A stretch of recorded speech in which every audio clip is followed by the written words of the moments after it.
Usai ditetapkan tersangka salah seorang mantan ketua harian KONI Sumatera Selatan Ahmad Taher, kembalikan uang kerugian negara sebesar Rp250 juta ke tim Pitsus Kejati Sumatera Selatan.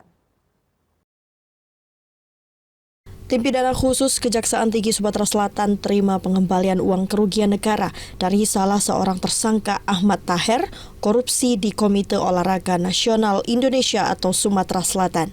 Penyerahan uang kerugian negara tersebut diserahkan oleh keluarga didampingi penasehat hukumnya ke petugas jaksa. Kasipenkum Kejati Sumatera Selatan membenarkan adanya pengembalian uang kerugian negara dari tersangka Ahmad Taher yang terjerat dalam perkara korupsi pencairan deposito dan dana hibah Pemprov Sumatera Selatan serta pengadaan barang bersumber dana APBD tahun 2021. Selain menerima pengembalian uang kerugian, tim Sus Kejati Sumatera Selatan gelar tahap 2 dari 3 tersangka KONI, yakni Suparman Roman dan Ahmad Taher, sementara untuk tersangka Henry Zainuddin perkaranya dipending terkait tersangka terdaftar sebagai caleg.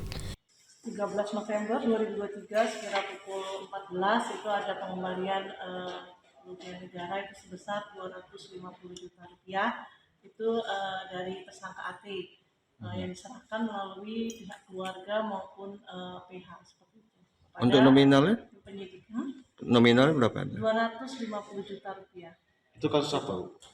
Terkait KONI terkait KONI itu mengenai pencairan deposito dan uang hibah pemerintah daerah Provinsi Sumatera Selatan serta pengadaan barang bersumber APBD tahun anggaran 2021. Dari Palembang, Guntur Riansyah, iNews melaporkan.